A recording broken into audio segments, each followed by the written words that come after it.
Hello, my fellow Beatle people. I have this phase going on right now because I woke up at 5 a.m. today, so that's why I'm probably looking a little bit tired. Um, anyway, today I want to make a different video, which is who is the best source for the history of the Beatles and the history of everything surrounding it. So why do I ask that? Well, because I am reading Paul McCartney the lyrics and I love it. I think it's amazing, incredible. However, I can't help but notice that Paul is a storyteller. You know, And the thing is, I'm in letter D right now, so I'm at the beginning still, but in Confidant, he says that the line, um, unlike my other so called friends, you stood beside me as I fought, um, that was direct to the Beatles, which is something I've always thought, um, you know, was directed to the Beatles, but now we have confirmation on that. I don't know if we had prior confirmation. I don't think so. And this is a song by Paul McCartney that was released in 2018 and written in 2018. So, which means that, almost 50 years after the Beatles broke up, he still thought about that. Which leads me to the question, how much does Paul actually want to talk about the bad things about the Beatles? Because we all know a lot of bad things happen, you know? And I have a feeling that Paul is the storyteller, And don't get me wrong, it's not his fault. I think since John died, he's the main guy from the Beatles, Of course, don't get me wrong, I'm sorry, Ringo and George have their importance, of course. But especially for people who aren't fans like we are, or I am at least. Nobody's watching this, but I think that Paul and John are always at the top. So since John died, I think Paul kind of um, thinks to himself that he needs to protect the image of the Beatles, which isn't something negative. I think it's extremely positive. The Beatles are gone for 50 years and they're still hugely successful. They're still loved by everyone. And Paul, of course, did a great job, And of course, not only him, but he's responsible for part of that. Um, but when we study about the history of the Beatles, which is something that now I'm doing a lot, I'm reading a lot, I ask myself, who's the best? Who's the best guy to tell us the real truth? Because I feel like Paul fantasizes about things. Ringo just doesn't remember. I don't know if it's about the alcohol or the drugs in the 70s that just erase his memory, but mostly he doesn't remember, or he just doesn't want to talk about it that much.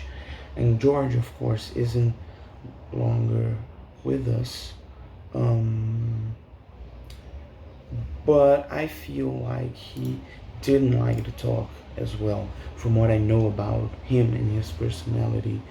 Um, and but when he did talk, I feel like he tried to tell the truth and he was really honest.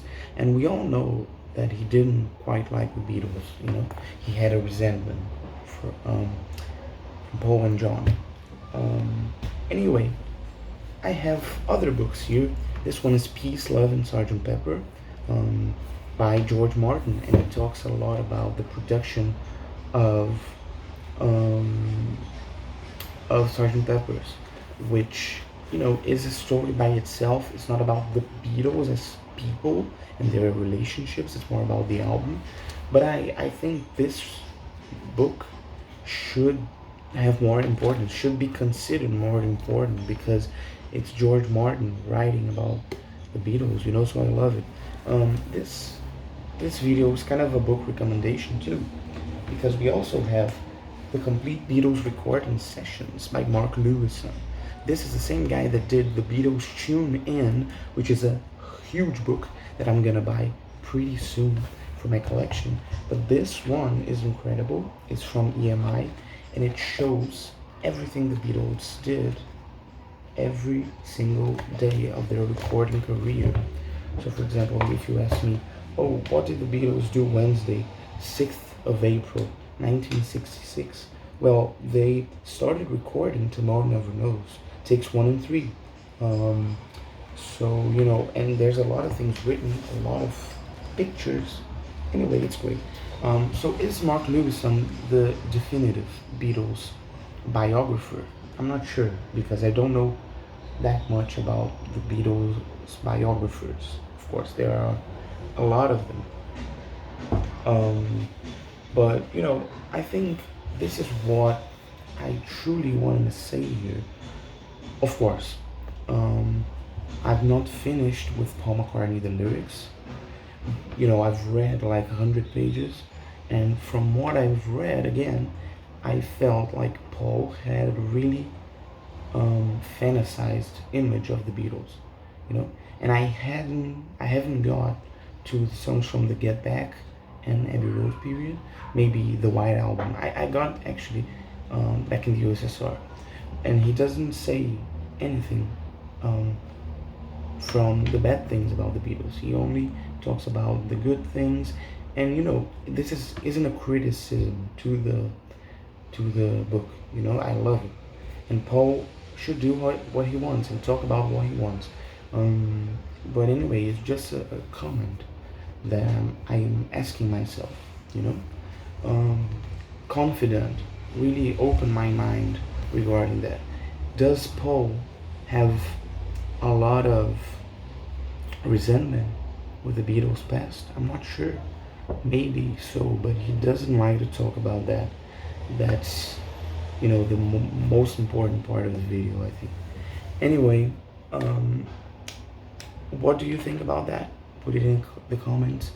If you watch this, next video will probably be a review of a movie. So maybe Living in the Material World, the documentary, or the Bob Dylan documentary from Netflix from Martin Scorsese. I'm not sure. Anyway, that's it, bye guys, bye.